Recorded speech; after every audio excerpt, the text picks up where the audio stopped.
서론.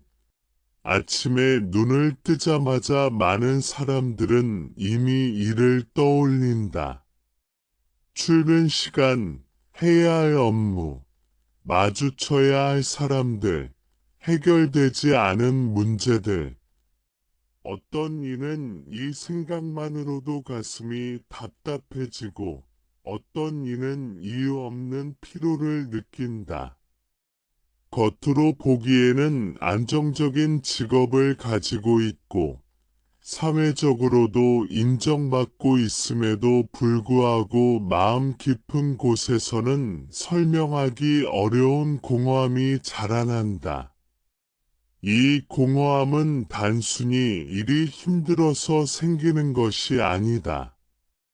자신의 삶이 어디를 향하고 있는지, 지금 하고 있는 일이 정말 자신이 살아가야 할 방식인지에 대한 근본적인 질문에서 비롯된다. 불교에서는 삶을 구성하는 모든 요소가 수행의 대상이 된다고 말한다. 호흡, 말, 생각뿐만 아니라 생계를 유지하는 방식 또한 예외가 아니다. 오히려 하루 중 가장 많은 시간을 차지하는 일이야말로 마음의 방향을 결정하는 가장 중요한 요소일 수 있다. 불교에서 말하는 정명은 단순히 착한 직업을 가지라는 도덕적 권고가 아니다. 정명은 내가 먹고 사는 방식이 나 자신을 해치지 않고 타인을 해치지 않으며 세상에 불필요한 고통을 더하지 않는가를 끊임없이 비추어 보는 삶의 태도이다. 현대 사회에서 직업은 곧 정체성이 된다. 사람을 처음 만나면 자연스럽게 하는 질문이 무엇을 하는 사람이냐는 것이다. 그 질문에 대한 대답은 사회적 위치와 가치, 심지어 인간관계의 거리까지 결정한다. 이런 환경 속에서 많은 이들이 자신의 마음보다는 외부의 기준에 맞춰 직업을 선택한다. 안정성, 연봉, 체면, 타인의 시선이 선택의 중심이 된다. 처음에는 괜찮아 보였던 선택이 시간이 흐를수록 점점 무거운 짐처럼 느껴지는 이유가 여기에 있다. 정명이라는 관점에서 보면 직업은 단순한 수단이 아니라 삶의 방향 그 자체이다. 어떤 방식으로 돈을 벌고 어떤 구조에 참여하며 어떤 가치를 강화하는가에 따라 우리의 마음은 매일 조금씩 다른 모습으로 길들여진다. 경쟁을 부추기는 환경 속에서는 자연스럽게 비교와 질투가 자라고 타인의 약점을 이용하는 구조에서는 무감각함이 커진다. 반대로 누군가를 돕고 회복시키고 성장하게 하는 일 속에서는 자비와 연대의 마음이 서서히 깊어진다. 서울의 한 사무실에서 일하는 김민수라는 사람을 떠올려 보자. 그는 이름만 들어도 알만한 대기업에 다니고 있다. 부모님은 그의 직장을 자랑스러워하고 주변 사람들은 성공했다고 말한다. 겉으로 보면 부족할 것이 없다. 그러나 민수는 매일 아침 눈을 뜨는 것이 괴롭다. 회사에 도착하면 이유 없이 가슴이 답답해지고 퇴근 후에도 일에서 벗어나지 못한다. 그는 스스로를 나약하다고 책망하지만 마음 깊은 곳에서는 다른 목소리가 들린다. 지금 내가 하고 있는 일이 정말 누군가에게 도움이 되는 일인가? 아니면 숫자와 실적을 위해 사람을 소모시키는 구조의 내가 한 부분이 되고 있는 것은 아닌가라는 질문이다. 이 질문은 많은 현대인들이 공유하는 질문이다. 정명에 대한 고민은 특별한 사람만의 고민이 아니다.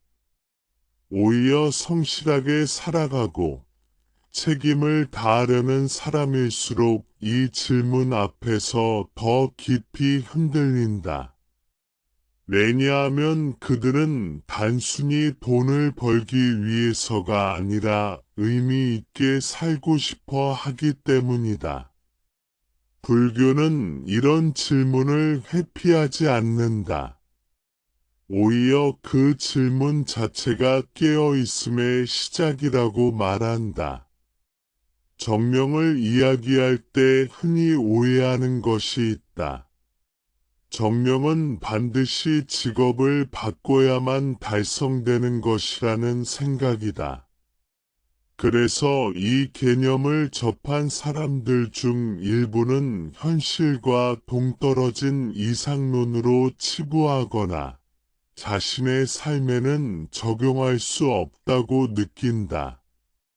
그러나 불교의 가르침은 언제나 현실 한가운데에서 작동한다. 정념은 직업의 이름보다도 그 직업을 대하는 마음과 방향성에 더 깊이 연결되어 있다. 같은 직업이라도 어떤 이는 탐욕과 경쟁을 키우는 방식으로 일하고 어떤 이는 책임과 배려를 실천하는 방식으로 일한다. 같은 회사, 같은 자리에서도 마음의 방향에 따라 전혀 다른 삶이 펼쳐진다. 정념은 지금 이 자리에서 내가 무엇을 강화하고 있는지를 정직하게 바라보는 데서 시작된다. 내일이 누군가의 중독을 키우고 있는지, 불안을 조장하고 있는지, 아니면 회복과 안정을 돕고 있는지를 살펴보는 것이다. 불교에서는 해치지 않음을 매우 중요하게 여긴다. 이 해침에는 물리적인 폭력만 포함되지 않는다. 거짓 정보로 사람을 혼란스럽게 하는 것, 과도한 경쟁으로 타인을 탈진하게 만드는 것, 불필요한 욕망을 부추겨 스스로를 소모하게 만드는 것 역시 해침에 해당한다. 정명을 찾는다는 것은 이런 미묘한 해침의 구조를 인식하고 가능하다면 거기서 한 발 물러나 다른 방향을 모색하는 용기를 갖는 것이다. 김미수는 어느 날 우연히 이런 생각을 하게 된다. 내가 하는 일이 사회를 조금이라도 더 불안하게 만들고 있다면 그것이 아무리 합법적이고 고소득이라 해도 과연 괜찮은가? 이 질문은 그를 괴롭히지만 동시에 그를 깨어있게 만든다. 불교에서 말하는 지혜는 고통을 없애는 것이 아니라 고통을 통해 진실을 보게 하는 힘이다. 민수의 불편함은 그의 삶이 잘못되었다는 증거가 아니라 더 깊은 삶으로 나아가고 있다는 신호일지도 모른다. 정명을 향한 여정은 거창한 결단으로 시작되지 않는다. 오히려 아주 사소한 자각에서 시작된다. 내가 이 일을 하면서 어떤 마음 상태가 반복되는지, 하루를 마치고 어떤 감정이 남는지, 타인을 대할 때 더 거칠어지는지 아니면 부드러워지는지를 관찰하는 것이다. 이런 관찰은 평가나 비난을 위한 것이 아니라 이해를 위한 것이다. 자신을 이해하지 못한 상태에서는 어떤 선택도 진정한 자유에서 나오기 어렵다. 불교는 삶을 통제하라고 말하지 않는다. 다만 분명히 보라고 말한다. 내가 무엇을 위해 에너지를 쓰고 있는지, 그 에너지가 어떤 결과를 낳고 있는지를 있는 그대로 바라보라는 것이다. 정령은 바로 이 분명한 봄에서 자라난다. 눈을 감은 채 안정만을 좇는 삶은 언젠가 큰 흔들림을 맞이한다. 반대로 불편하더라도 진실을 바라보는 삶은 천천히 그러나 분명하게 자신에게 맞는 길을 드러낸다. 이 글은 정답을 제시하기 위한 것이 아니다. 누구에게나 적용되는 하나의 직업 목록이 있는 것도 아니다. 다만 불교의 시선으로 자신의 일을 다시 바라보다. 삶의 방향을 점검할 수 있는 거울을 건네고자 한다. 정령을 찾는다는 것은 더 나은 사람이 되기 위한 경쟁이 아니라 더 정직한 자신으로 돌아오는 과정이다. 그 과정은 두렵기도 하지만 동시에 깊은 평안의 씨앗을 품고 있다. 정령이란 무엇인가? 정령이라는 말은 많은 사람들에게 다소 낯설게 느껴진다. 불교 용어라고 하면 일상과는 동떨어진 개념처럼 받아들이기 쉽기 때문이다. 그러나 정령은 수행자만을 위한 특별한 가르침이 아니라 살아있는 모든 사람이 매일 부딪히는 생계의 문제를 가장 현실적으로 다루는 가르침이다. 우리가 어떻게 돈을 벌고 무엇을 통해 삶을 유지하는가는 단순한 경제 활동이 아니라 마음의 방향을 결정하는 중요한 선택이다. 불교는 바로 이 지점에서 정령을 이야기한다.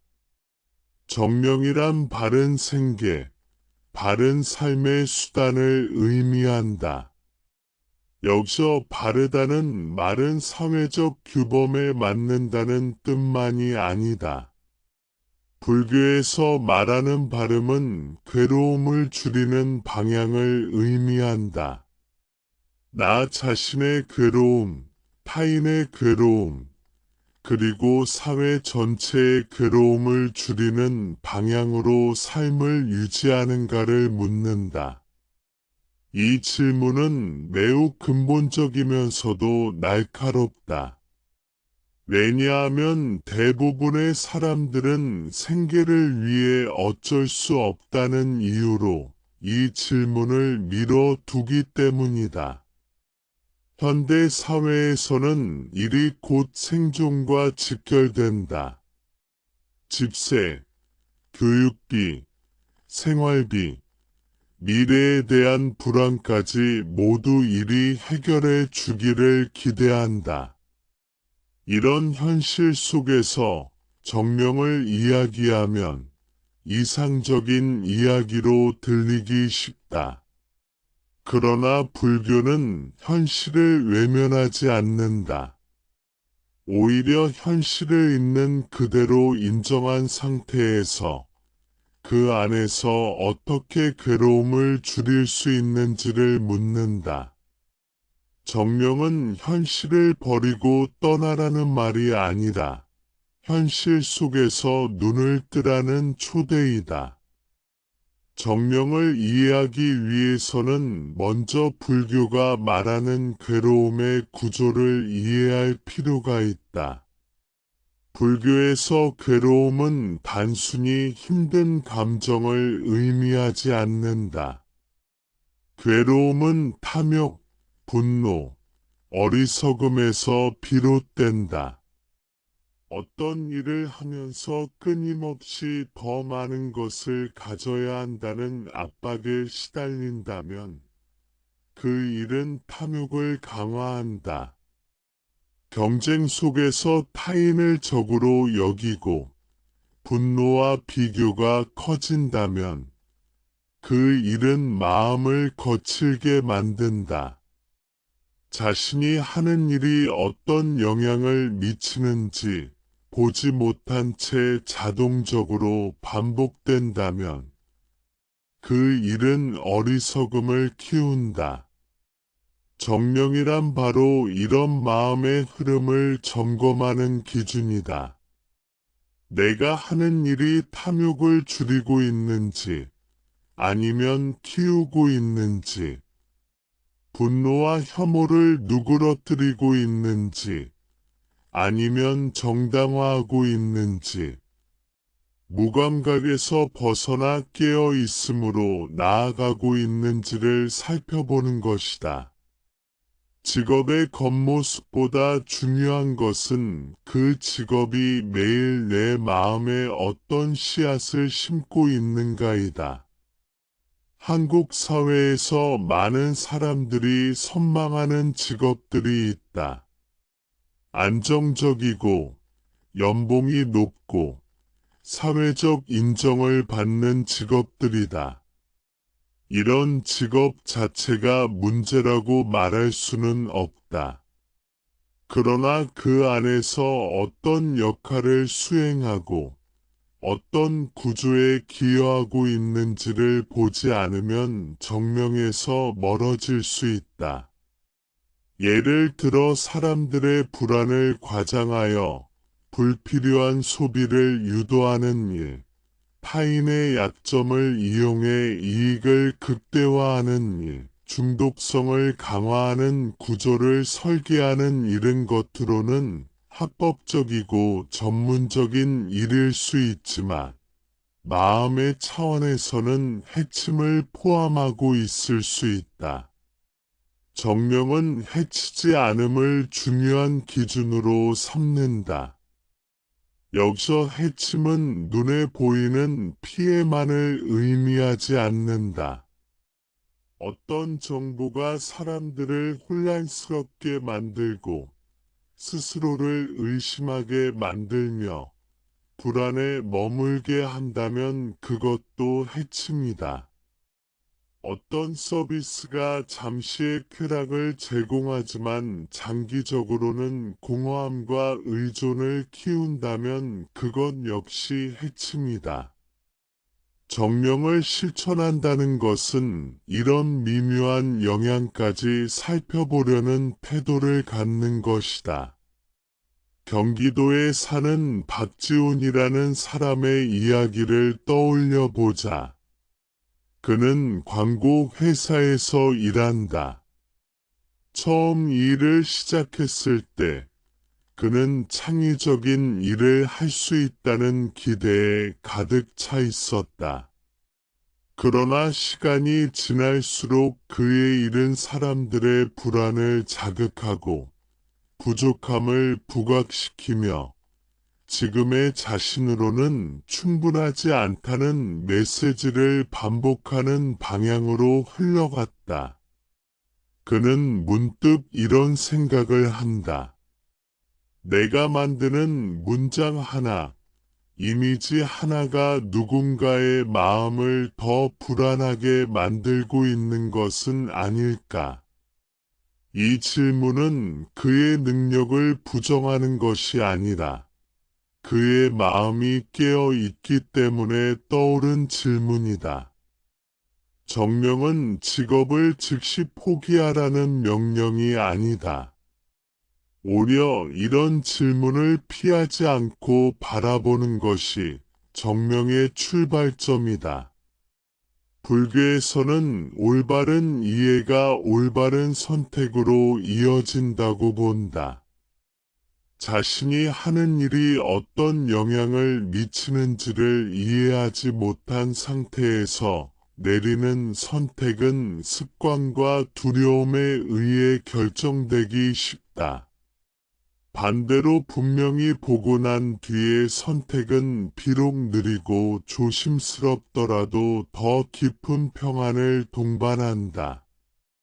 정령은 또한 자신을 속이지 않는 삶이기도 하다. 많은 사람들이 겉으로는 괜찮다고 말하면서 속으로는 이미 알고 있다. 이 일이 나를 점점 메마르게 만들고 있다는 것을.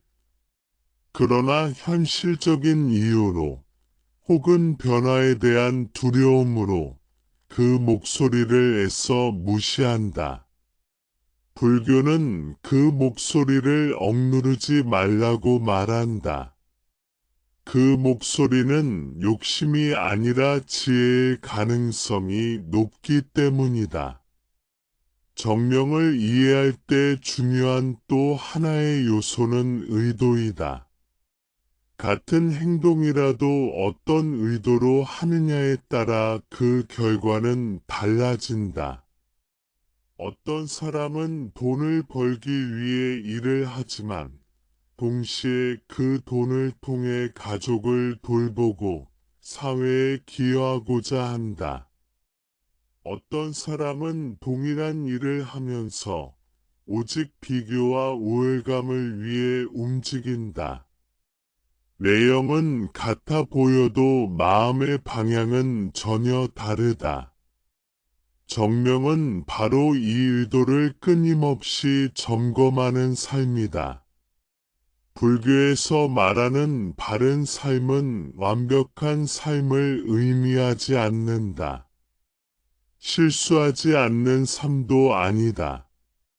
오히려 자신의 불완전함을 인정하면서도 그 안에서 가장 덜 해치는 방향을 선택하려는 태도에 가깝다. 정령은 결과보다는 과정에 더 가깝다.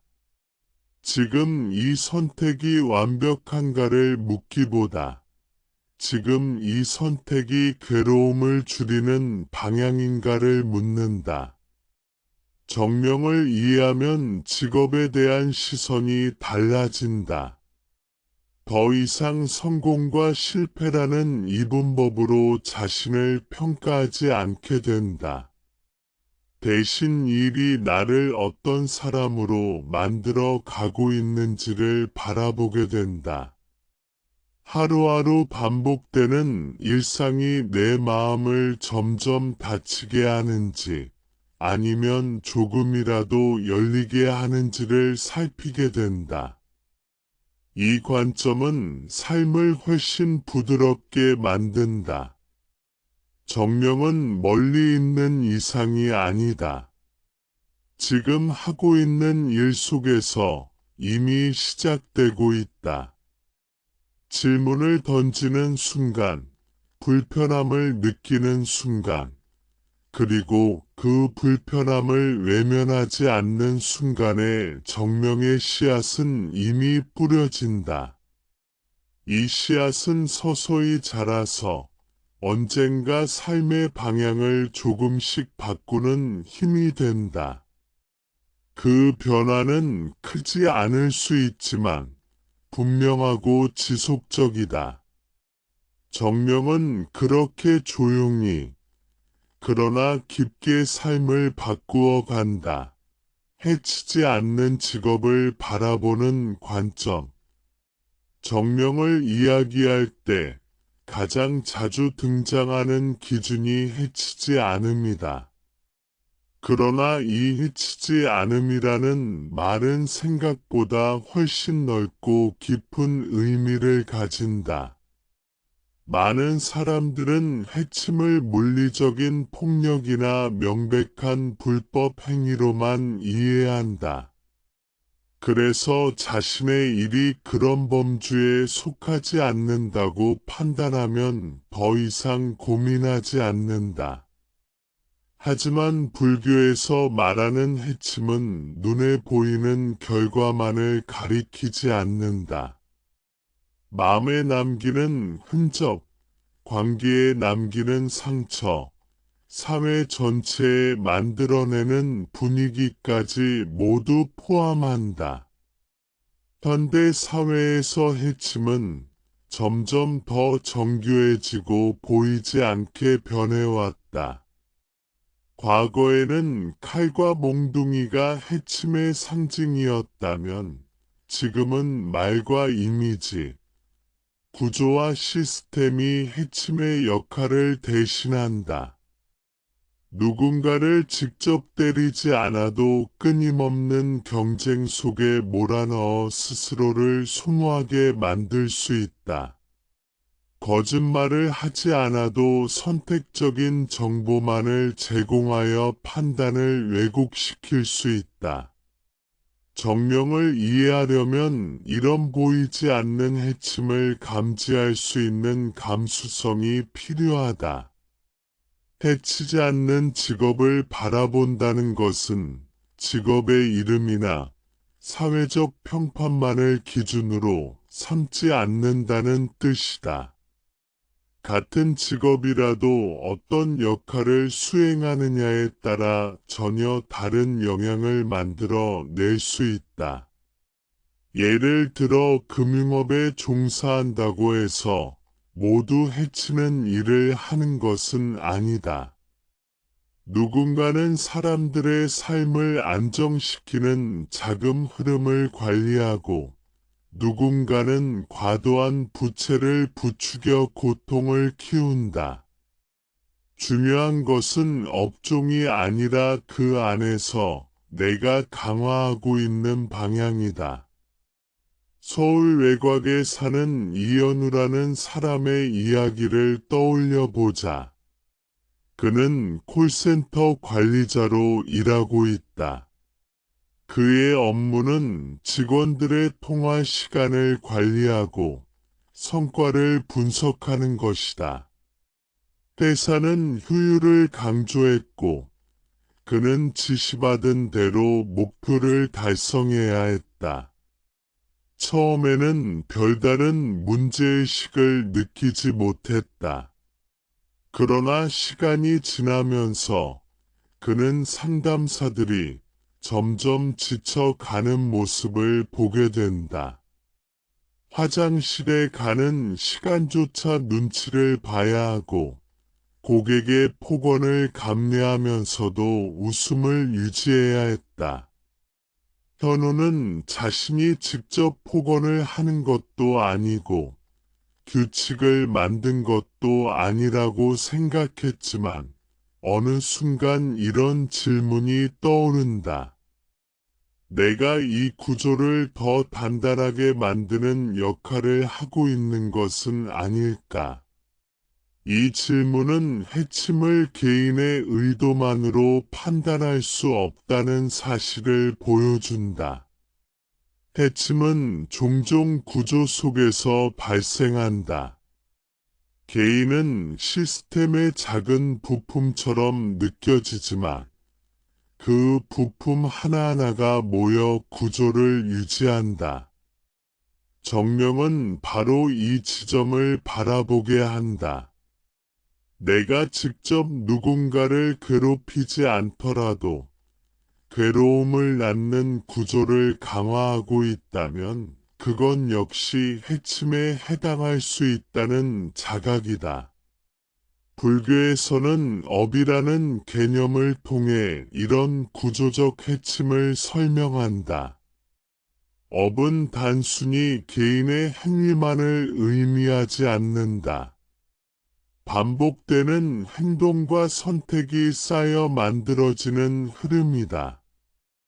어떤 직업을 통해 매일 반복되는 선택이 있다면 그것은 개인의 업이자 사회의 업이 된다. 해치지 않는 직업을 찾는다는 것은 이 업의 흐름을 바꾸려는 시도이기도 하다. 많은 사람들이 해치지 않는 삶을 살고 싶어 하면서도 동시에 현실적인 두려움을 느낀다. 해치지 않으려다 보면 경쟁에서 뒤처질 것 같고 손해를 볼 것 같다는 생각이 든다. 이 두려움은 매우 현실적이다. 불교는 이 두려움을 부정하지 않는다. 다만 묻는다. 지금의 방식이 정말로 나를 안전하게 지켜주고 있는가? 겉으로는 안정적으로 보이지만 마음은 점점 거칠어지고 있지는 않은가? 해침은 타인에게만 일어나는 것이 아니다. 자신을 해치는 일 역시 해침에 포함된다. 지나친 야근과 스트레스로 몸과 마음을 소진시키는 일, 끊임없는 비교 속에서 자기 혐오를 키우는 일, 자신의 가치관을 반복해서 배신해야만 유지되는 일은 모두 자기 자신을 해치는 방식이다. 정령은 타인을 위한 윤리이기 이전에 자신을 위한 자비이다. 대구에서 일하는 정수진이라는 사람은 교육 관련 회사에서 일했다. 그녀의 일은 학습 상품을 기획하고 판매하는 것이었다. 처음에는 아이들의 성장을 돕는 일이라고 믿었다. 그러나 점점 성적 불안을 자극하는 광고 문구를 만들고 부모들의 죄책감을 건드리는 전략이 강조되었다. 수지는 문득 자신이 하는 일이 아이들과 부모 모두에게 긴장을 심어주고 있다는 느낌을 받았다. 그녀는 아직 회사를 떠나지 않았지만 적어도 더 이상 무감각하게 일하지는 않는다. 문구 하나를 쓸 때도, 기획을 할 때도 이 선택이 누구의 불안을 키우는지를 스스로에게 묻기 시작했다. 해치 않는 직업을 바라보는 관점은 이처럼 이분법적이지 않다. 어떤 일은 완전히 해치지 않는 순수한 형태로 존재하기 어렵다. 현대 사회의 대부분의 직업은 어느 정도의 모순을 안고 있다. 정령은 이 모순을 이유로 자신을 비난하라고 요구하지 않는다. 대신 그 모순을 인식한 상태에서 가능한 한덜 해치는 방향을 선택하라고 권한다. 이 선택은 때로 아주 작은 변화로 나타난다. 같은 일을 하더라도 말의 톤을 바꾸고 상대를 수치스럽게 만들지 않는 방식으로 소통하는 것. 선거를 강조하더라도 인간의 한계를 고려하는 것. 불필요한 압박을 줄이기 위해 한 번 더 질문하는 것.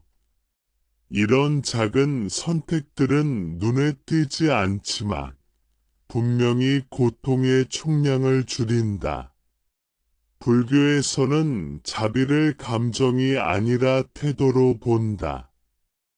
해치지 않으려는 태도는 자비의 가장 기본적인 형태이다. 이 태도는 직업을 선택할 때뿐만 아니라 그 직업을 수행하는 매 순간에 적용된다. 해치지 않겠다는 마음을 유지하는 한 어떤 일도 완전히 수행에서 벗어나지 않는다. 해치 않는 직업을 찾는다는 것은 결국 자신에게 정직해지는 과정이다. 이 일이 정말 괜찮은지 아니면 괜찮다고 믿고 싶어 하는지를 구분하는 것이다. 이 구분은 쉽지 않다. 그러나 불편함을 느끼는 순간이야말로 중요한 단서가 된다. 마음이 불편해진다는 것은 이미 해침의 가능성을 감지하고 있다는 뜻이기 때문이다. 정료는 완벽한 무해함을 요구하지 않는다. 다만 깨어 있음 속에서 선택하기를 요구한다. 무지에서 비롯된 해침과 인식 속에서 줄여가는 해침은 전혀 다른 결과를 낳는다. 해치지 않는 직업을 바라보는 관점은 삶을 더 무겁게 만들기 위한 것이 아니라 오히려 더 가볍고 투명하게 만들기 위한 것이다. 무엇이 나와 타인을 동시에 살리는 방향인지 그 질문을 놓지 않는 삶이 곧 정명의 삶이다. 재능과 정명의 만남. 많은 사람들은 정명을 이야기할 때 윤리와 도덕의 문제로만 받아들인다. 해치 않는가, 속이지 않는가, 불법이 아닌가와 같은 기준에 집중한다. 물론 이것들은 매우 중요하다. 그러나 정명을 깊이 들여다보면 또 하나의 중요한 축이 드러난다. 그것은 바로 재능이다. 불교에서 말하는 바른 삶은 단순히 악을 피하는 삶이 아니라 자신에게 주어진 가능성을 올바른 방향으로 쓰는 삶이기도 하다. 재능은 특별한 사람에게만 있는 것이 아니다. 누가 자신만의 기질과 강점, 자연스럽게 자랄 수 있는 영역을 가지고 있다. 문제는 많은 사람들이 그 재능을 인식하기도 전에 사회가 요구하는 틀 속으로 들어가 버린다는 점이다. 성적, 스펙, 안정성, 체면이라는 기준이 먼저 제시되고 그 안에서 자신을 끼워 맞추다 보면 재능은 점점 희미해진다. 그러다 어느 순간 자신의 일을 하면서도 자신이 아닌 것 같은 느낌을 받게 된다. 정명은 이 지점에서 재능을 다시 불러낸다. 왜냐하면 재능과 분리된 삶은 오래 지속되기 어렵기 때문이다. 억지로 버티는 삶은 어느 순간 반드시 균열을 드러낸다. 몸으로는 출근을 하지만 마음은 점점 무뎌지고 처음에는 사소했던 피로가 어느새 삶 전체를 덮는 무기력으로 변한다. 이것은 개인의 나약함이 아니라 삶의 방향이 어긋났다는 신호일 수 있다. 불교에서는 각자의 업과 인연을 중요하게 본다. 사람마다 다른 환경에서 태어나고 다른 성향과 조건을 가지고 살아간다. 이 차이는 우열의 문제가 아니라 방향의 문제이다. 어떤 이는 사람의 이야기를 잘 들어주는 재능을 가지고 있고 어떤 이는 복잡한 구조를 정리하는 능력이 뛰어나다. 또 어떤 이는 손으로 무언가를 만들 때 마음이 고요해지고 어떤 이는 글이나 말로 타인의 마음을 움직인다.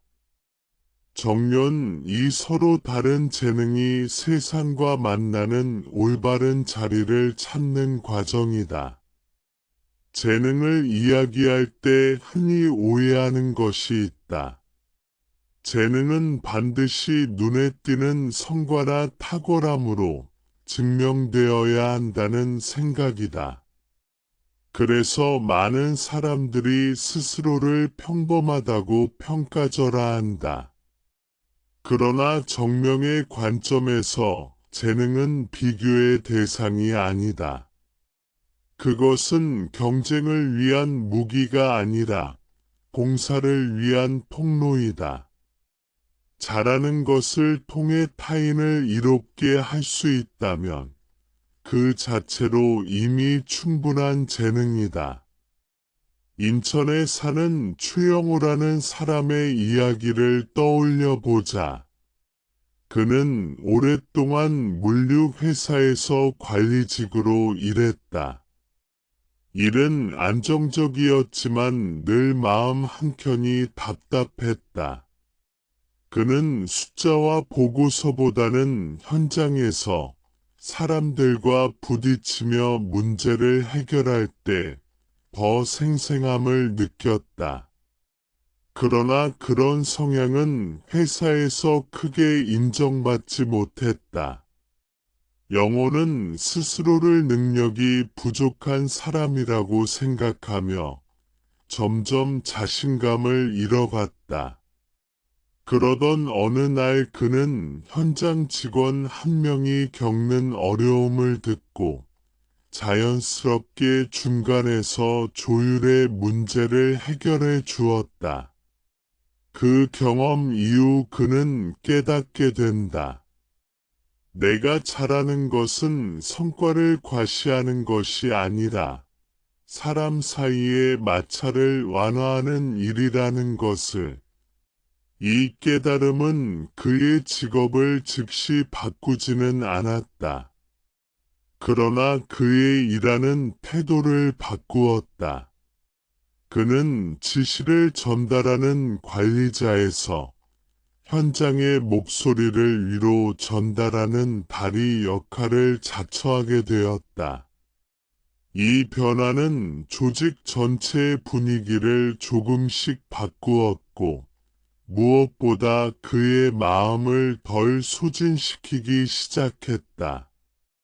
같은 직업 안에서도 재능이 제자리를 찾자 일은 더 이상 그를 해치지 않았다. 정명과 재능이 만나는 지점에는 반드시 봉사의 요소가 있다. 여기서 봉사는 거창한 희생을 의미하지 않는다.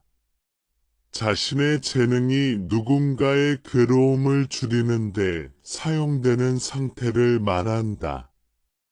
재능이 오직 개인의 성공과 우월감을 위해 쓰일 때 그 재능은 결국 자신을 고립시킨다. 반대로 재능이 타인을 향해 열릴 때 그것은 자신에게도 깊은 만족을 남긴다. 불교에서는 이를 공덕이라고 표현한다.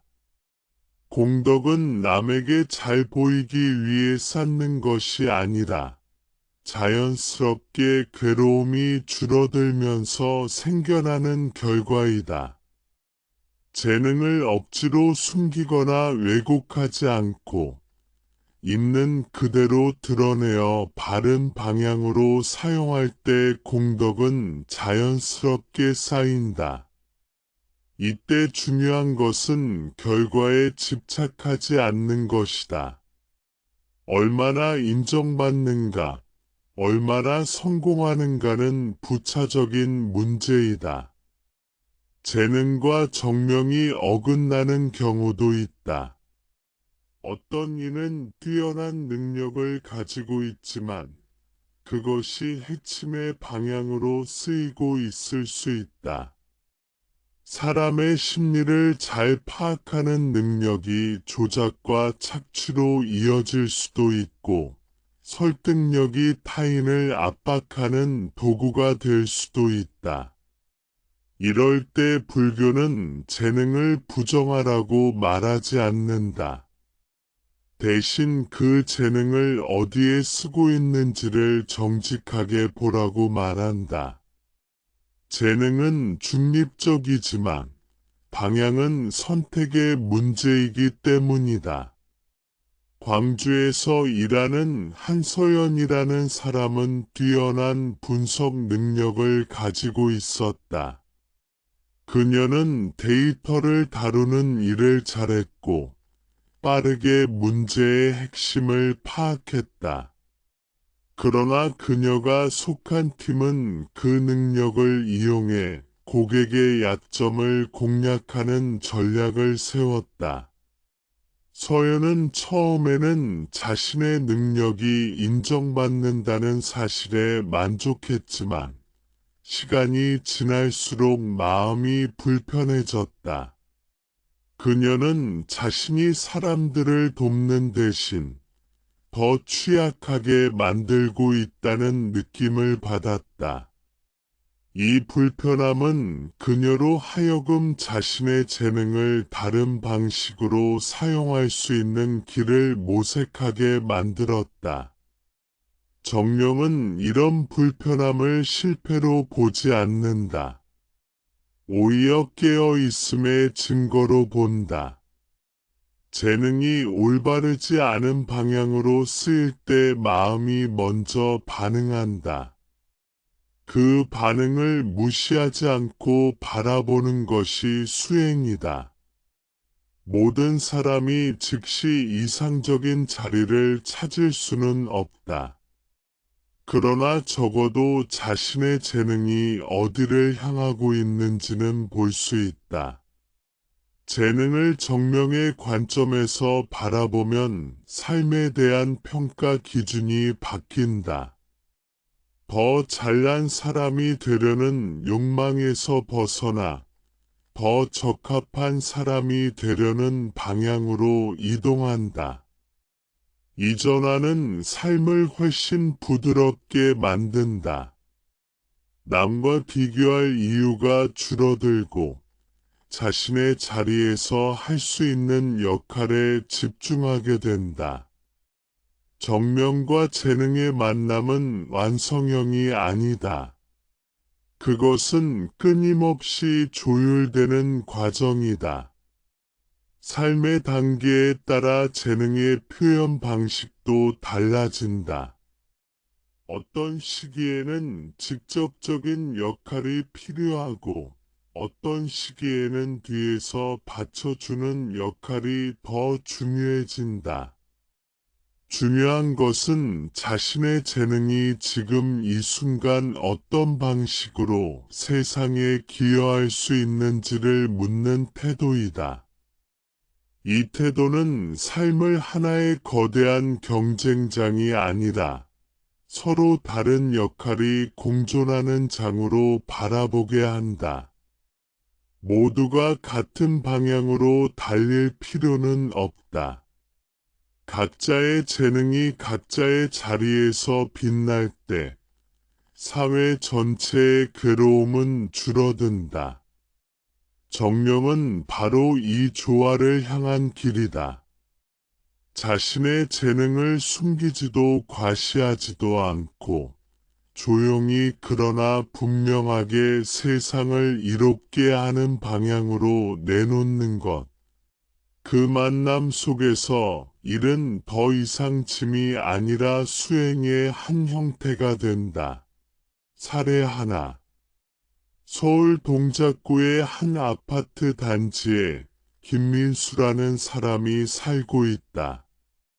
그는 30 중반의 평범한 직장인이다. 대학을 졸업하고 비교적 빠르게 대기업에 입사했고 지금은 전략기획팀에서 일하고 있다. 겉으로 보기에는 많은 이들이 부러워할 만한 조건을 갖추고 있다.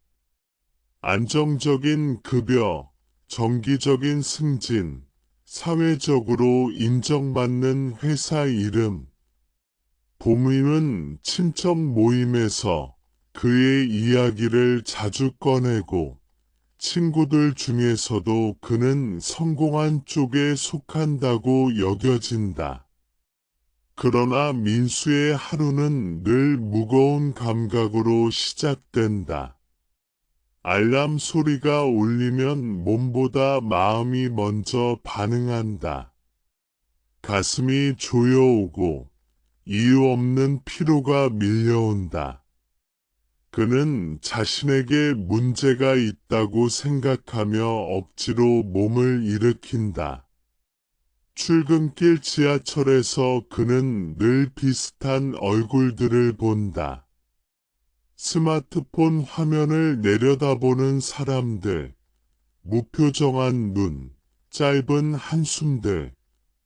그는 그 속에서 자신도 점점 같은 얼굴이 되어 가고 있다는 느낌을 받는다.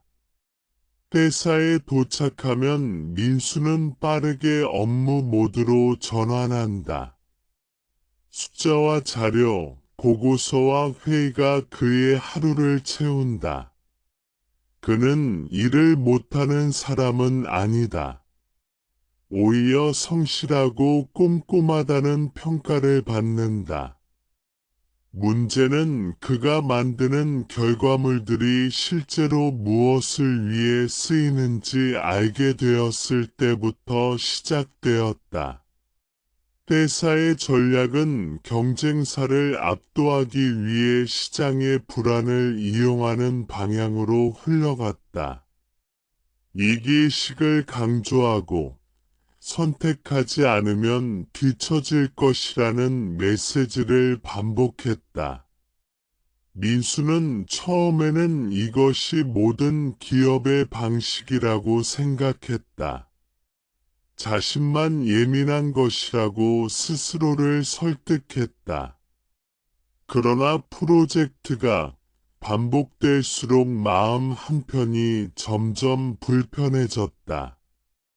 회의실에서 경쟁사의 약점을 분석하며 웃음이 오갈 때 그는 설명하기 어려운 거리감을 느꼈다. 이 전략이 성공하면 회사는 이익을 얻겠지만 그 과정에서 수많은 사람들이 더 큰 불안과 압박 속으로 밀려난다는 사실이 그의 마음을 건드렸다. 어느 날 야근을 마치고 늦게 집에 돌아온 민수는 불이 꺼진 거실에 앉아 한동안 움직이지 못했다. 텔레비전을 켜지도 휴대폰을 보지도 않았다. 그저 어둠 속에 앉아 있었다. 그때 문득 이런 생각이 떠올랐다. 내가 하루 대부분을 쓰는 일이 정말로 괜찮은 일인가? 법적으로 문제는 없고 사회적으로도 인정받지만 내 마음은 왜 이렇게 계속 불편한가? 이 질문은 그를 잠들지 못하게 했다. 그는 자신의 삶을 되돌아보기 시작했다. 대학 시절 그는 사람들의 이야기를 듣는 것을 좋아했다. 동아리에서 후배들의 고민을 들어주고 갈등이 생기면 중재 역할을 맡곤 했다. 그때 그는 자신이 누군가에게 도움이 되고 있다는 감각을 분명히 느꼈다. 그러나 취업 이후 그런 감각은 점점 사라졌다. 대신 성과와 평가, 비교와 경쟁이 삶의 중심이 되었다. 민수는 자신의 불편함을 단순한 직무 스트레스로 치부하려 했지만 마음은 계속해서 신호를 보냈다.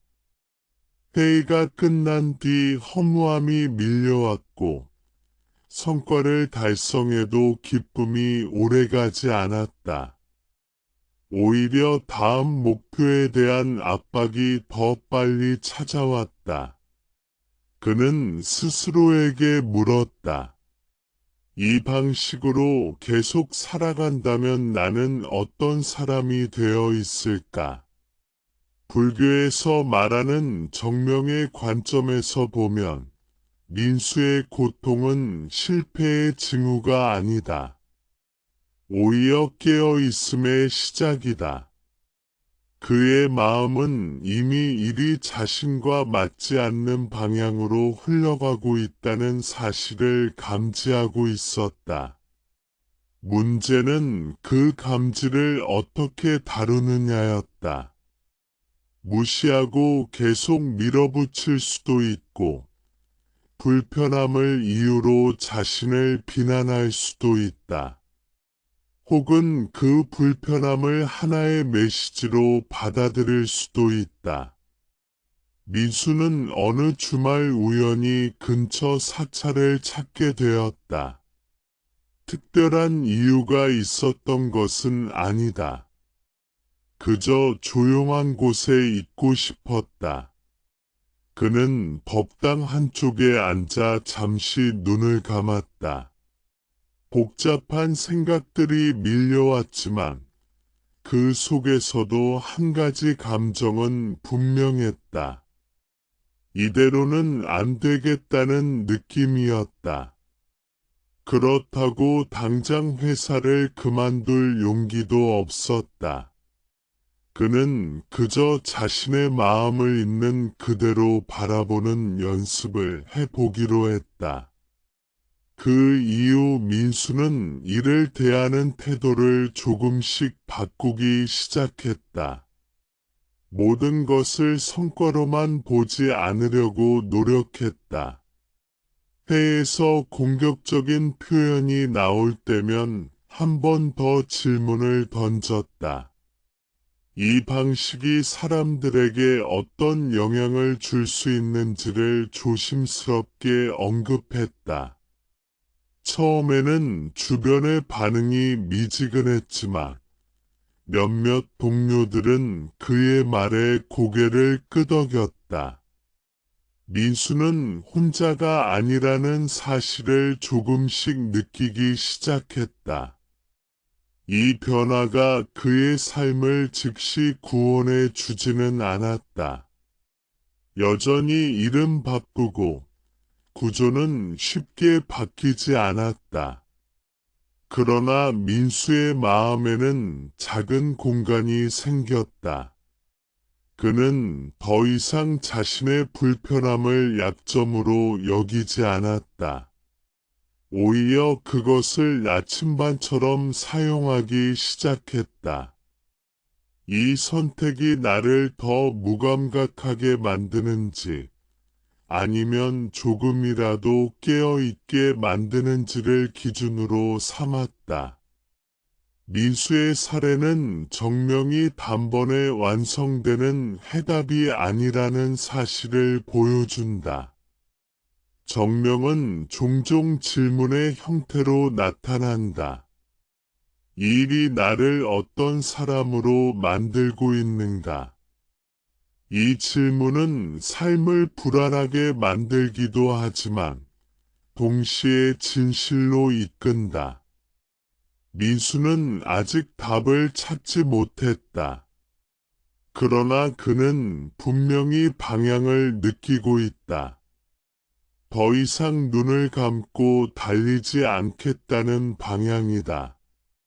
이 사례에서 중요한 것은 민수가 특별한 결단을 내렸다는 점이 아니다. 그는 아직 같은 회사에 다니고 있고 같은 업무를 하고 있다. 그러나 그의 마음은 이전과 다르다. 그는 자신의 일을 무조건 정당화하지도 무조건 부정하지도 않는다. 그 대신 매 순간 자신의 선택이 해침을 줄이는 방향인지 재능을 왜곡하지 않는 방향인지 살핀다. 정명은 이렇게 개인의 내면에서 조용히 시작된다. 겉으로 보기에는 아무것도 변하지 않은 것처럼 보일 수 있다. 그러나 마음의 방향이 바뀌면 그 사람의 말과 선택, 관계는 서서히 달라진다. 민수의 이야기는 많은 현대인들이 겪는 보편적인 고민을 담고 있다. 그리고 동시에 정명이 현실과 동떨어진 이상이 아니라 바로 이런 고민 속에서 자라난다는 사실을 보여준다. 정명과 봉사의 관계.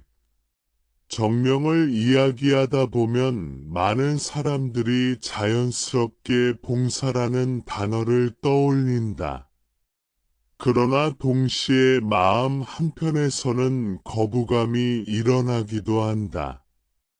봉사라고 하면 희생해야 한다는 이미지, 손해를 감수해야 한다는 생각, 혹은 현실과는 거리가 먼 이상적인 삶이라는 인식이 함께 따라오기 때문이다. 그래서 정명과 봉사를 연결하면 그것이 곧 자신의 삶을 포기하거나 내려놓아야 한다는 뜻으로 오해되기도 한다. 그러나 불교에서 말하는 봉사는 그런 의미와 다르다. 불교에서 봉사는 자신을 지우는 행위가 아니다. 오히려 자신을 가장 온전히 사용하는 방식에 가깝다. 정령과 봉사가 만나는 지점은 바로 여기이다. 내가 가진 시간과 능력, 재능과 에너지가 어디를 향해 쓰이고 있는지를 정직하게 바라볼 때, 봉사는 의무가 아니라 자연스러운 흐름으로 나타난다. 억지로 착해지려는 노력이 아니라 괴로움을 줄이려는 방향 선택이 봉사의 본질이다.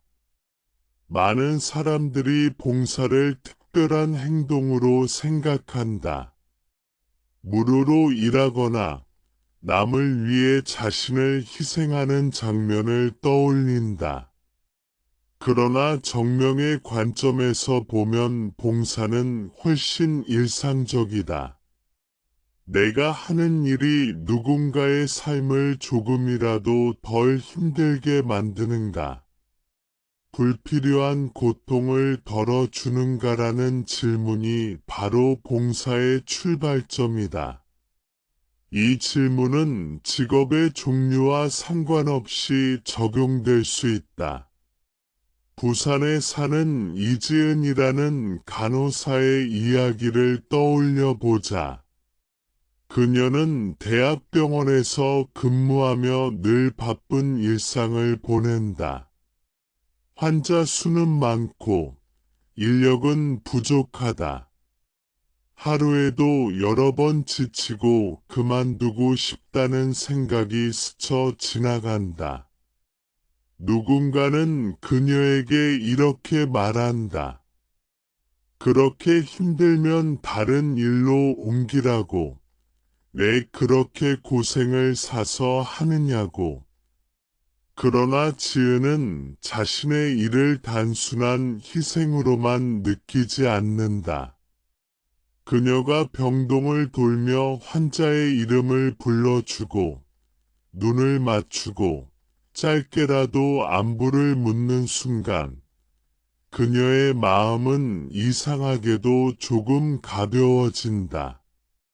업무량은 줄지 않았지만 자신이 단순히 노동력을 제공하는 존재가 아니라 누군가의 불안을 잠시 덜어주는 역할을 하고 있다는 감각이 그녀를 지탱한다. 이것이 바로 봉사와 정명이 만나는 지점이다. 그녀는 스스로를 불태우며 일하는 것이 아니라 자신의 자리를 자각하며 일하고 있다. 정명에서 말하는 봉사는 결과보다 방향에 가깝다. 얼마나 많은 사람을 도왔는가 보다 어떤 마음으로 이 일을 하고 있는가가 더 중요하다. 같은 일을 하더라도 봉사의 마음이 있을 때 그 일은 수행이 되고 없을 때는 소진이 된다. 봉사는 외부에서 강요될 때가 아니라 내부에서 의미가 연결될 때 지속될 수 있다. 정명과 봉사의 관계를 이해하려면 먼저 봉사에 대한 오해를 내려놓아야 한다. 봉사는 자신을 무시하는 것이 아니다. 오히려 자신의 한계를 분명히 인식하는 것이다. 나 혼자 모든 것을 책임질 수 없다는 사실을 알고, 그럼에도 불구하고 내가 할 수 있는 만큼을 선택하는 태도이다. 이 태도는 자신을 보호하면서도 타인을 향해 열려있는 상태를 만든다. 회사원인 김민수의 사례로 돌아가 보자. 그는 처음에 봉사라는 말을 들었을 때 그것이 자신의 삶과는 맞지 않는다고 느꼈다. 숫자와 전략을 다루는 자신의 일이 어떻게 봉사와 연결될 수 있는지 알 수 없었기 때문이다. 그러나 그는 점점 깨닫게 된다. 봉사는 직업의 외형이 아니라 선택의 방식에 있다는 것을, 같은 보고서를 작성하더라도 과도한 공포를 조장하는 표현을 줄이고 사실에 기반한 설명을 선택하는 것, 회의에서 누군가를 희생양으로 삼는 분위기가 생길 때 조심스럽게 다른 시각을 제시하는 것, 이런 선택들이 모여 봉사의 방향을 만든다.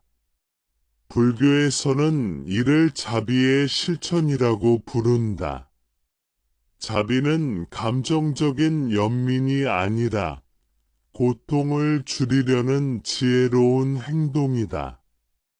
정명은 자비가 생계의 영역으로 들어온 모습이다. 그래서 정명을 실천하는 사람은 자신의 일을 하면서도 수행을 멈추지 않는다. 오히려 일하는 순간순간이 수행의 현장이 된다. 정령과 봉사의 관계를 어렵게 만드는 또 하나의 요소는 비교이다. 누군가는 자신의 일이 사회적으로 더 가치 있어 보이는 직업이 아니기 때문에 봉사와는 거리가 멀다고 느낀다. 그러나 불교의 관점에서는 모든 역할이 서로 의존하며 연결되어 있다. 누군가의 안전한 이동을 돕는 운전자의 일, 하루의 식사를 가능하게 하는 조리사의 일, 공간을 정리하는 청소 노동 역시 모두 사회의 괴로움을 줄이는 역할을 한다. 중요한 것은 그 일을 하며 어떤 마음을 키우고 있는가이다. 정령은 봉사를 통해 자신을 소진시키라고 요구하지 않는다. 오히려 반대이다. 봉사가 소진으로 이어진다면 그 안에는 이미 무리함이나 집착이 개입되어 있다. 불교는 중도를 강조한다. 자신을 완전히 희생하지도 오직 자신만을 위하지도 않는 길. 이 균형 위에서 봉사는 지속 가능해진다. 지은 간호사 역시 이 균형을 배워가고 있다. 예전에는 부탁을 거절하지 못해 늘 과로 상태에 놓여 있었다. 그러나 어느 순간 그녀는 깨닫는다. 자신이 지쳐 쓰러지면 결국 아무도 도울 수 없다는 사실을. 그 이후로 그녀는 휴식의 중요성을 받아들이고 할 수 없는 것은 분명히 말하는 연습을 한다. 이건 역시 봉사의 한 형태이다. 자신을 지키는 것이 결국 더 오래, 더 안정적으로 타인을 돕는 길이기 때문이다. 정령과 봉사는 삶을 무겁게 만드는 규칙이 아니다. 오히려 삶을 덜 왜곡되게 만드는 기준이다. 내가 지금 이 일을 통해 무엇을 키우고 있는지를 바라볼 수 있게 해준다. 경쟁과 두려움을 키우고 있다면 그 방향을 조금 수정할 수 있다. 이해와 연대를 키우고 있다면 그 방향을 더 신뢰할 수 있다. 봉사는 선택의 문제이지 의무가 아니다. 정령을 이해하는 사람은 봉사를 해야 한다는 생각보다는 봉사를 피할 수 없다는 감각을 느낀다. 자신의 삶이 다른 삶과 깊이 연결되어 있다는 사실을 보게 되기 때문이다. 이 연결을 인식하는 순간, 삶은 더 이상 개인적인 생존 게임이 아니다. 서로 영향을 주고받는 하나의 흐름이 된다. 정령과 봉사의 관계는 결국 삶의 태도에 대한 이야기이다. 무엇을 얻을 것인가 보다 무엇을 남길 것인가를 묻는 태도이다. 이 질문은 거창한 결론을 요구하지 않는다. 다만 오늘의 선택이 어제보다 조금 덜 해치고 조금 더 살리는 방향인가를 묻는다. 그 질문을 놓지 않는 한, 삶은 이미 봉사의 길 위에 있다. 정령을 찾기 위한 마음 관찰. 정령을 이야기하다 보면 결국 다시 마음으로 돌아오게 된다. 어떤 직업을 선택하느냐, 어떤 역할을 맡느냐보다 더 근본적인 질문은 지금 일을 하면서 내 마음이 어떤 상태에 머무는가이다. 불교에서는 모든 괴로움의 출발점이 마음이라고 본다. 그렇다면 정령을 찾는 과정 역시 외부의 조건을 바꾸는 것만으로는 완성될 수 없다.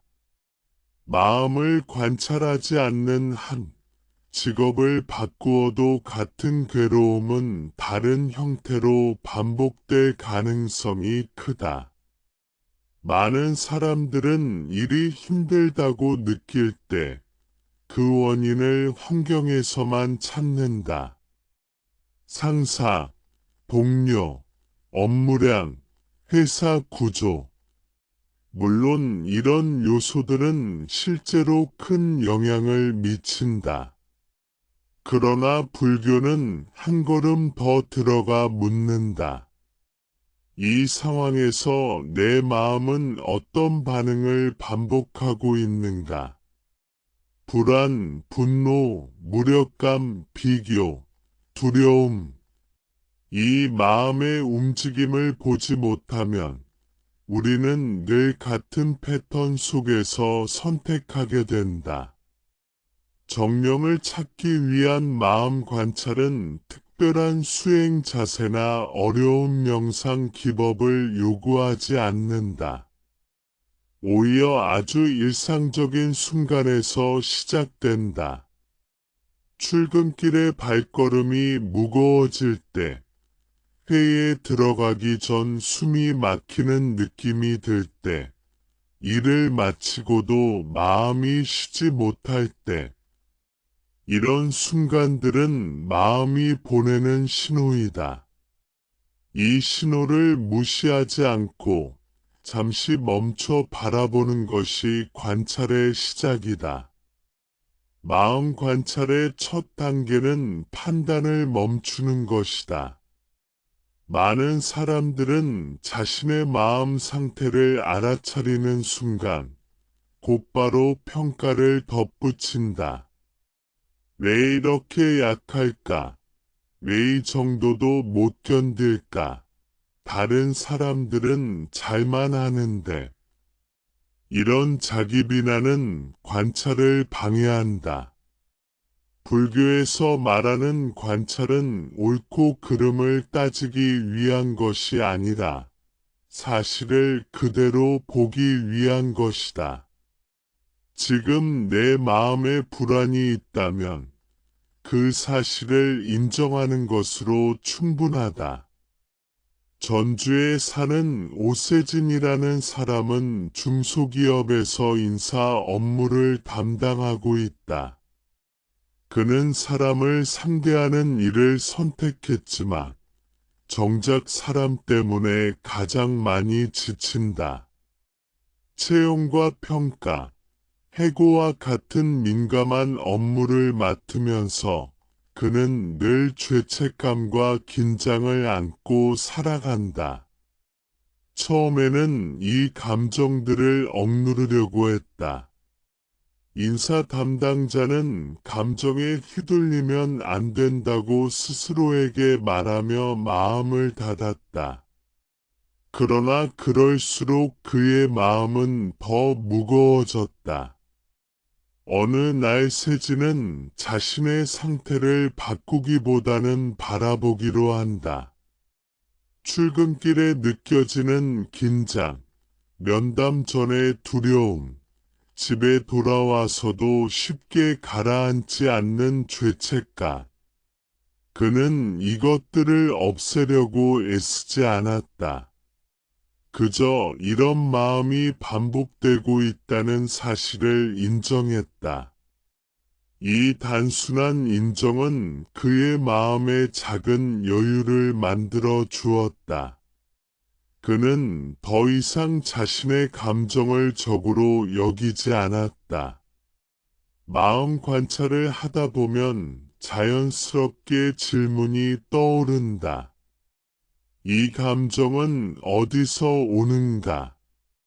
이 질문은 분석을 위한 것이 아니라 이해를 위한 것이다. 세진은 자신이 타인의 인생에 영향을 미친다는 사실에 대한 두려움을 가지고 있다는 것을 깨닫는다. 그는 냉정해지고 싶은 것이 아니라 책임을 회피하고 싶지 않았던 것이다. 이 자각은 그의 일을 전혀 다른 시선으로 보게 했다. 정령을 찾는 과정에서 마음 관찰은 선택의 기준을 바꾸어 준다. 이전에는 무엇이 더 안전한가, 무엇이 더 인정받는가가 기준이었다면, 이제는 무엇이 나를 더 분명하게 만드는가가 기준이 된다. 이 기준은 처음에는 낯설고 불안하다. 그러나 시간이 지날수록 이 기준은 삶을 더 단순하게 만든다. 마음이 덜 흔들리는 선택은 대개 정령의 방향에 가깝다. 마음 관찰은 감정을 제거하는 훈련이 아니다. 오히려 감정을 있는 그대로 허용하는 연습이다. 분노가 일어날 때 분노를 보지 못하면 우리는 그 분노에 끌려간다. 그러나 분노를 알아차릴 수 있으면 선택의 여지가 생긴다. 같은 원리가 직업 선택과 일의 방식에도 적용된다.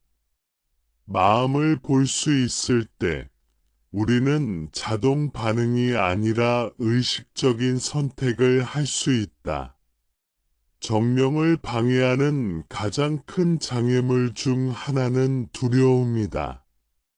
실패에 대한 두려움, 경제적 불안, 타인의 평가에 대한 두려움. 이 두려움은 매우 현실적이지만 동시에 마음을 흐리게 만든다. 마음 관찰은 두려움을 없애려 하지 않는다. 대신 두려움이 있을 때 어떤 선택을 반복하고 있는지를 보여준다.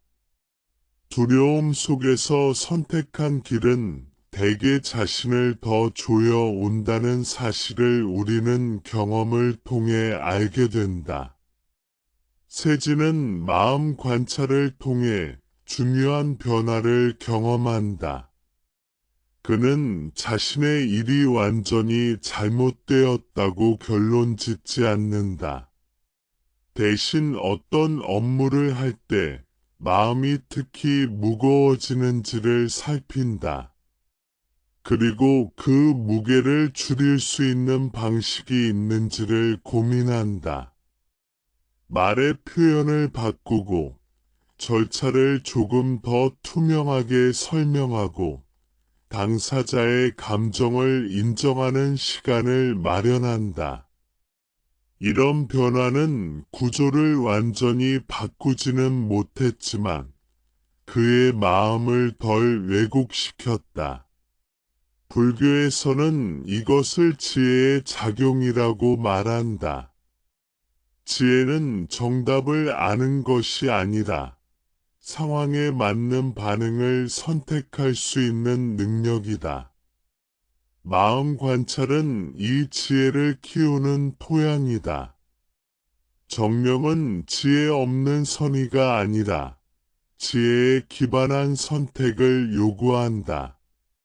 마음을 보지 못하면 선의조차 쉽게 해침으로 변할 수 있다. 마음 관찰을 하다 보면 자신이 어떤 환경에서 특히 위축되는지, 어떤 상황에서 오히려 에너지가 살아나는지를 분명히 느끼게 된다. 이 감각은 매우 중요하다. 정념은 외부의 조언보다 이 감각에 더 가까이 있다. 타인의 성공 사례는 참고가 될 수 있지만 내 마음의 반응을 대신해 주지는 못한다. 정령을 찾기 위한 마음 관찰은 시간이 걸리는 과정이다. 하루 이틀의 노력으로 끝나지 않는다. 오히려 삶 전체에 걸쳐 반복된다. 그러나 이 과정은 삶을 점점 더 정직하게 만든다. 더 이상 자신을 속이기 어려워진다. 이 정직함은 처음에는 불편하지만 장기적으로는 큰 안정감을 준다. 마음을 관찰하는 사람은 자신의 삶을 외부의 기준에 맡기지 않는다. 물론 현실적인 조건을 무시하지는 않는다. 그러나 그 조건 안에서 자신의 마음을 가장 덜 훼손하는 방향을 찾는다. 이 태도는 직업을 바꾸지 않더라도 삶의 질을 바꾼다. 같은 일을 하면서도 덜 소모되고 덜 분열된다. 정령은 결국 마음의 방향이다. 어떤 일을 하느냐보다 그 일을 하며 어떤 마음을 반복적으로 키우느냐가 더 중요하다. 마음 관찰은 이 방향을 스스로 확인할 수 있게 해준다. 그리고 그 확인이 쌓일수록 삶은 조금씩 자신에게 맞는 자리로 이동한다. 그 이동은 조용하지만 분명하다. 마음을 보는 순간부터 정령의 길은 이미 시작되고 있다. 현실적인 전환의 지혜. 정령을 향해 나아간다는 말은 종종 삶을 완전히 바꾸어야 한다는 압박으로 들린다. 그래서 많은 사람들은 이 길을 생각하는 순간부터 주저하게 된다. 당장 회사를 그만둘 수는 없고 생계는 이어져야 하며 가족과 책임이 있다. 불교는 이런 현실을 외면하지 않는다. 오히려 정명은 현실을 떠나는 길이 아니라 현실 속에서 지혜롭게 전환하는 길이라고 말한다. 전환은 급격한 단절이 아니라 방향의 조정이다. 현실적인 전환의 첫걸음은 지금의 자리를 정확히 이해하는 것이다.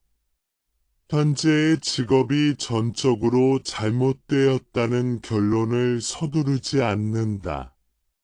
대신 이 자리에서 무엇이 나를 해치고 무엇이 나를 살리는지를 구분한다. 어떤 업무는 비교적 견딜 만하고 어떤 업무는 반복적으로 마음을 무너뜨린다. 이 차이를 분명히 아는 것만으로도 전환은 이미 시작된다. 막연한 불만이 구체적인 이해로 바뀌기 때문이다.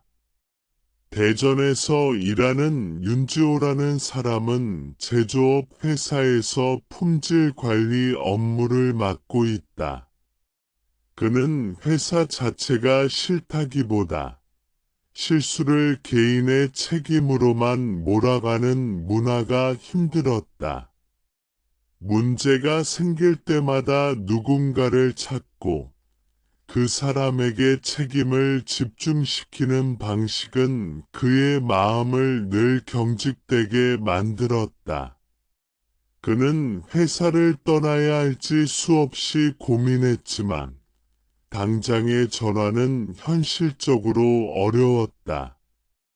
대신 그는 자신의 역할 안에서 할 수 있는 작은 조정을 시도한다. 지호는 문제를 보고할 때 개인의 실수보다는 과정의 문제를 함께 언급하기 시작했다. 왜 이런 오류가 반복되는지, 구조적으로 개선할 수 있는 지점은 무엇인지 질문을 던졌다. 처음에는 조심스러웠지만 점차 그의 방식은 신뢰를 얻기 시작했다. 그는 여전히 같은 회사에 있지만 자신이 강화하고 싶은 방향을 분명히 선택했다. 이 선택은 그의 마음을 덜 해치게 만들었다. 현실적인 전환의 지혜는 지금 당장 모든 것을 바꾸지 않아도 된다는 사실을 받아들이는 데서 나온다.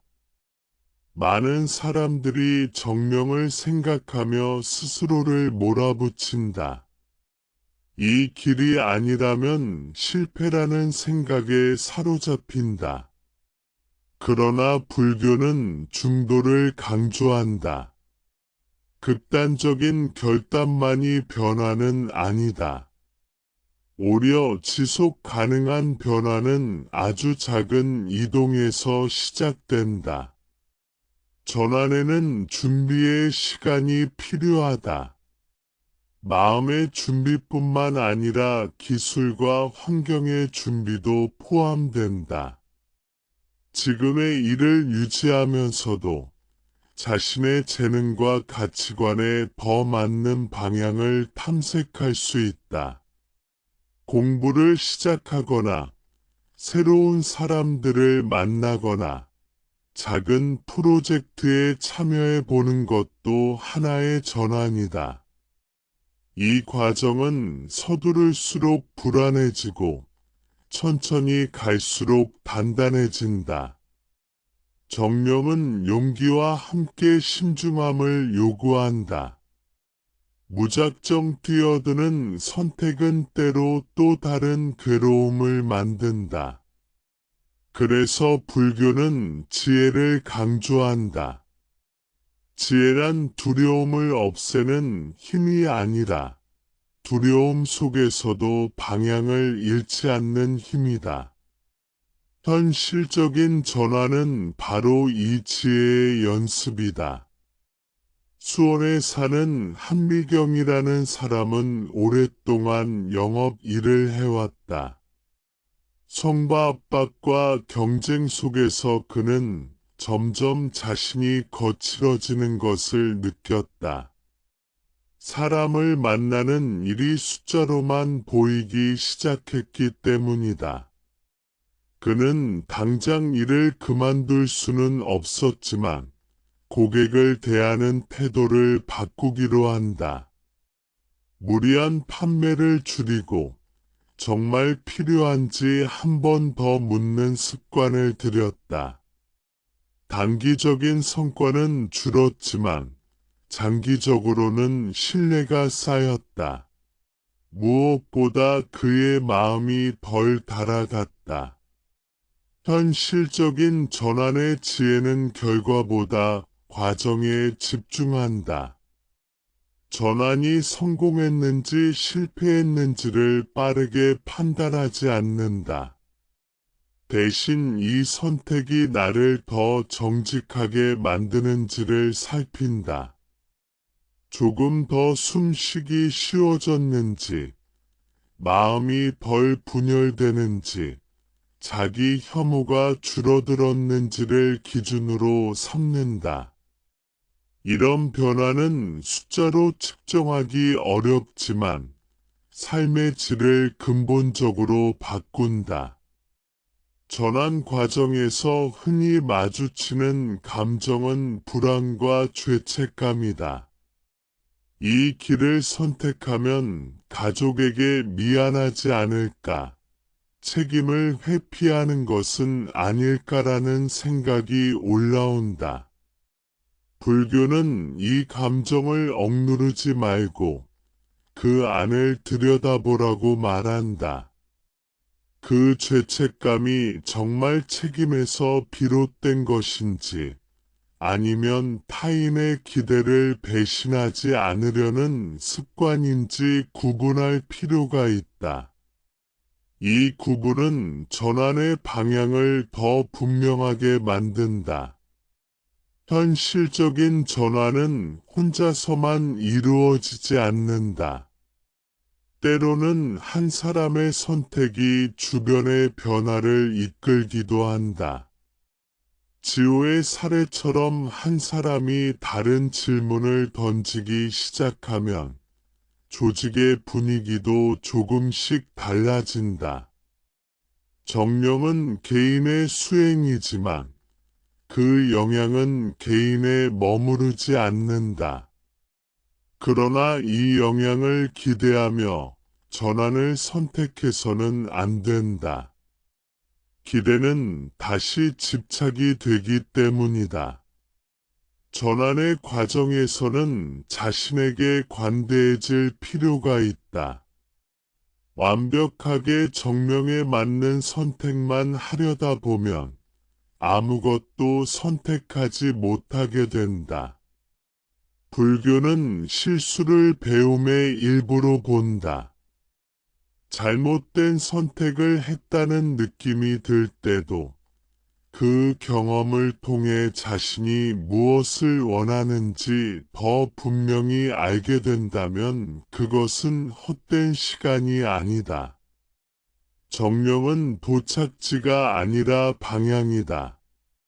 현실적인 전환의 지혜는 이 방향을 잃지 않도록 돕는다.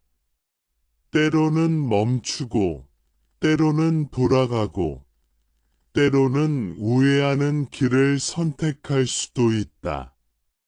중요한 것은 왜 이 길을 가고 있는지를 잊지 않는 것이다. 해침을 줄이고, 재능을 살리고, 마음을 덜 왜곡하는 방향이라는 기준이 있다면 전환은 흔들려도 무너지지 않는다. 현실은 늘 복잡하고 선택은 단순하지 않다. 그러나 정명은 그 복잡함 속에서 하나의 기준을 제공한다. 지금 이 선택이 나와 타인 모두에게 어떤 흔적을 남기는가? 이 질문을 품고 살아가는 한 삶은 점점 더 자신에게 맞는 속도로 이동한다. 저는 크지 않아도 된다.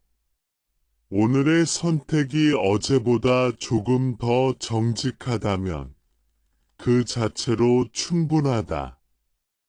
결론에 이르기 전에 깊은 성찰과 통합. 정령을 향해 걸어온 이야기는 어느 순간 하나의 질문으로 모인다.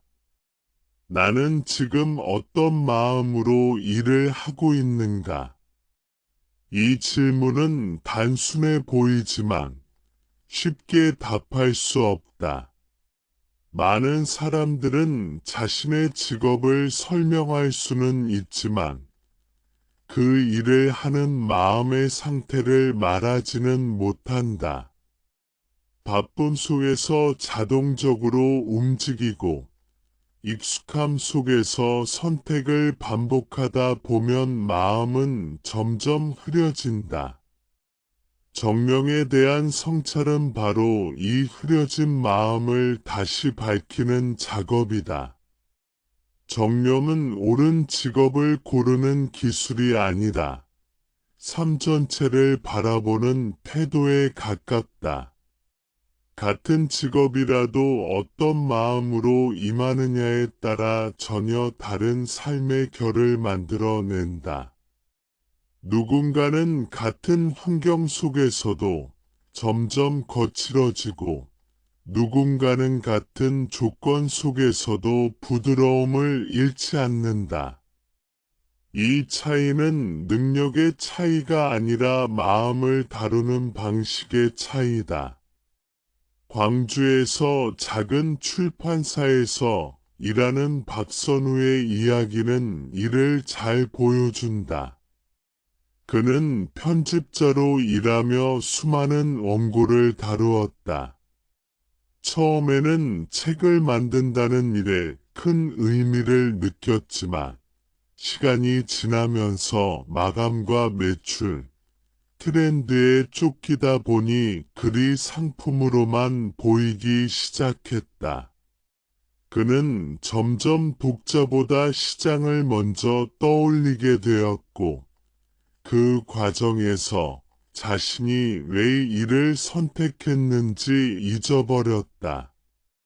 선우는 어느 날 한신인 작가의 원고를 읽다가 이상한 감정을 느꼈다. 완성도는 높지 않았지만 글 속에는 진심 어린 고통과 성찰이 담겨 있었다. 그는 이 원고를 상업적으로는 어렵다고 판단하면서도 쉽게 내려놓지 못했다. 그 갈등의 순간에 그는 자신의 마음을 처음으로 정직하게 바라보게 된다. 나는 지금 무엇을 기준으로 판단하고 있는가? 이 질문은 그의 일을 다시 바라보게 만들었다. 그는 결국 그 원고를 출간하기로 결정하지는 못했다. 하지만 그 경험 이후 그는 원고를 대하는 태도를 바꾸기 시작했다. 매출 가능성만으로 판단하기 전에 이 글이 누군가에게 어떤 울림을 줄 수 있는지를 한 번 더 생각했다. 모든 원고를 구해주지는 못했지만 그의 마음은 이전보다 덜 메말라 있었다.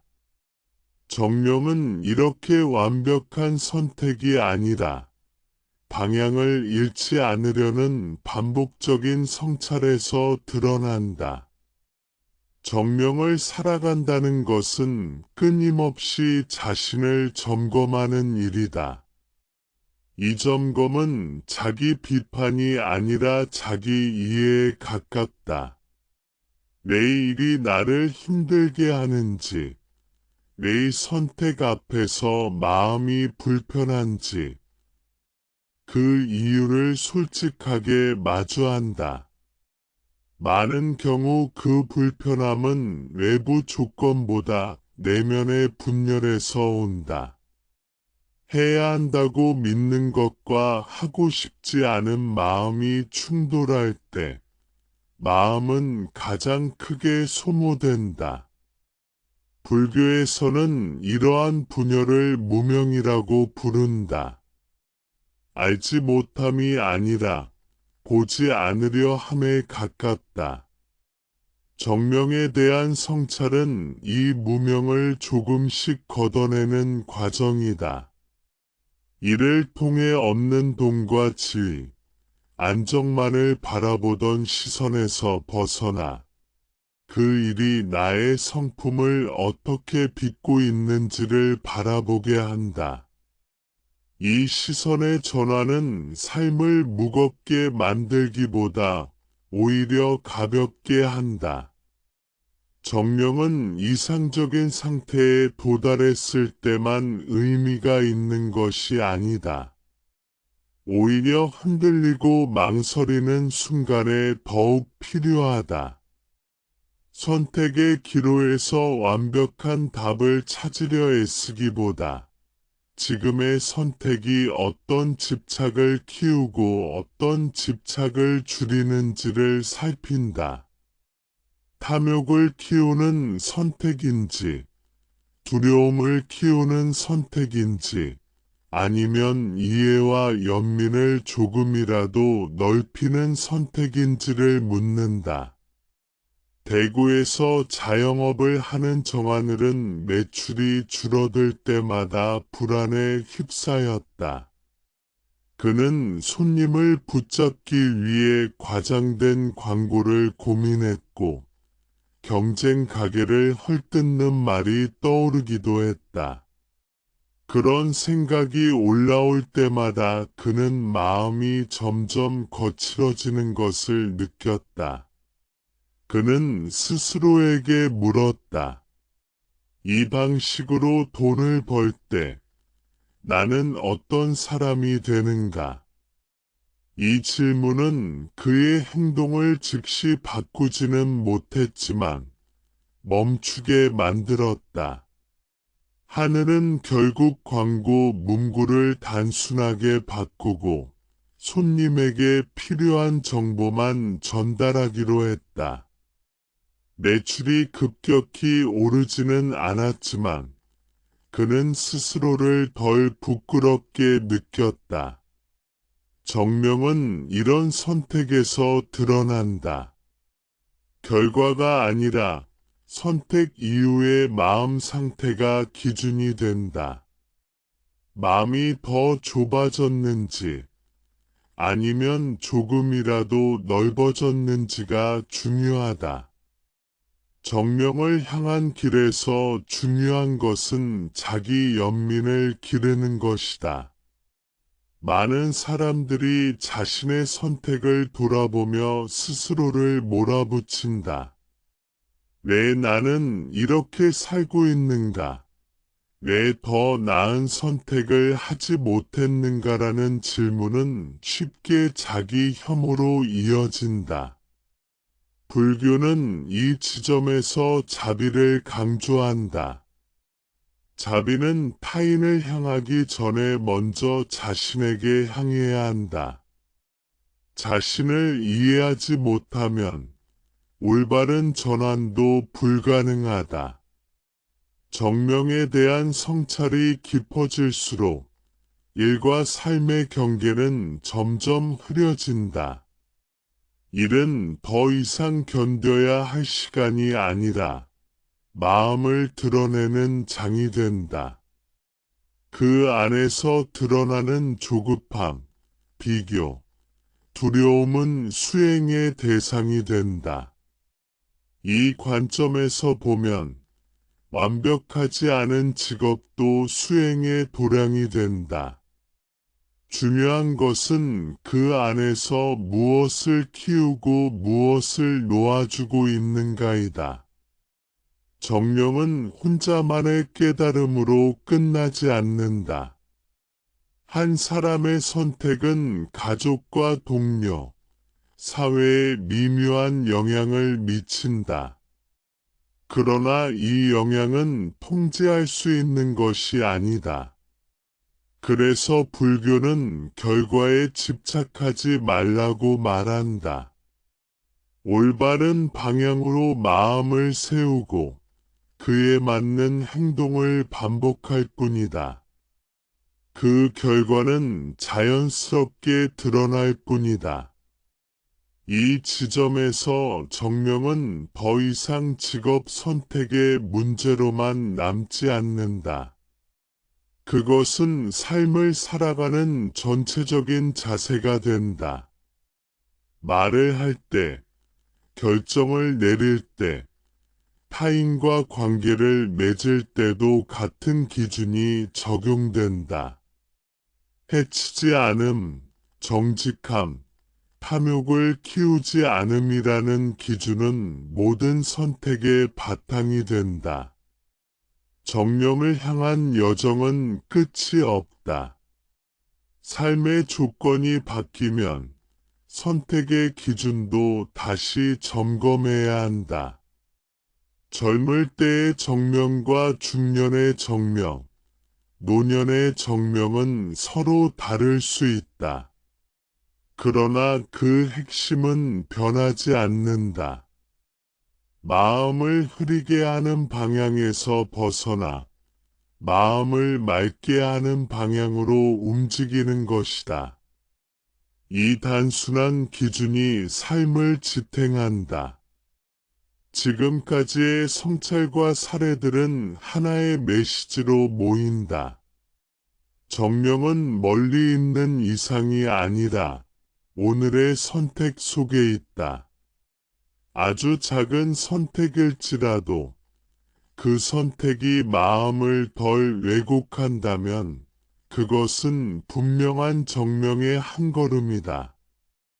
삶은 그렇게 조용히 그러나 분명하게 바뀌어 간다. 마무리와 삶으로 이어지는 정명의 길. 정명에 대한 긴 이야기는 결국 다시 삶의 가장 평범한 자리로 돌아온다. 아침에 눈을 뜨고 하루를 시작하며 이를 향해 몸과 마음을 움직이는 그 순간이다. 정령은 특별한 깨달음의 순간에만 존재하지 않는다. 그 차이를 만드는 것이 바로 마음의 방향이다. 많은 사람들은 정명을 찾았다는 말을 들으면 더 이상 흔들리지 않는 상태를 떠올린다. 확신에 찬 선택, 후회 없는 결정, 고요한 마음을 상상한다. 그러나 실제의 삶은 그렇게 단정하지 않다. 정령을 향해 살아간다고 해서 흔들림이 사라지는 것은 아니다. 다만 흔들릴 때마다 다시 돌아올 기준이 생긴다. 이 기준이 있다는 것만으로도 삶은 이전과 전혀 다른 결을 갖게 된다. 정령은 나에게 이익이 되는가라는 질문에서 시작하지 않는다. 이 선택이 나를 어떤 사람으로 만드는가라는 질문에서 시작한다. 돈을 벌고 능력을 인정받고 안정적인 삶을 유지하는 것은 모두 중요하다. 그러나 그 과정에서 마음이 점점 메말라 간다면 그 성공은 오래 지속되지 않는다. 불교는 외적인 성취보다 내적인 상태를 먼저 살핀다. 그 이유는 마음이 무너지면 그 위에 세운 모든 것도 함께 무너지기 때문이다. 인천에서 공무원으로 일하는 서정호는 오랫동안 안정적인 삶을 살고 있었다. 그는 큰 불만 없이 주어진 일을 해냈고 주변에서는 성실한 사람이라는 평가를 받았다. 그러나 그는 어느 순간부터 자신의 말과 행동이 점점 기계적 변하고 있다는 것을 느꼈다. 민원을 처리하면서 사람보다 규정을 먼저 떠올리고 공감보다 효율을 앞세우는 자신을 발견했다. 그는 스스로에게 묻기 시작했다.